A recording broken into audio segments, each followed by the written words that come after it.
This is the Lone Crater YouTube. We hope this video helps. You start by powering the LED clock and accessing its control buttons. This is essential. Once plugged in, press and hold the mode or set button for 2 seconds to enter time set. You must do this so the display stops cycling. Make sure you note whether the clock defaults to 12-hour or 24-hour format, because that choice affects AM/PM display. If there is a reset pin, avoid using it unless you need to restore factory defaults. It erases custom settings. Next, set the time precisely. Press the hour button to advance hours and the minute button to increment minutes by 1. Hold to fast forward if available.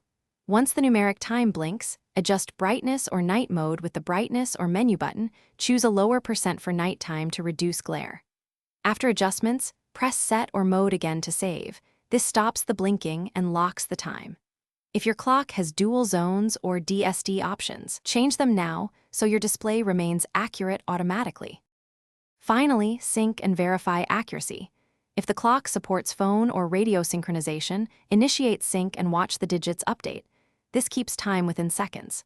Make sure the clock is on a stable surface and guard power connections. If the display is blank, check the USB, battery orientation, and any inline fuse. Only use reset as a last resort. If numbers flicker or the time drifts, re-enter set mode, resave the correct time, and test brightness to eliminate electrical noise or loose. Thanks for watching. Consider subscribing if we helped you.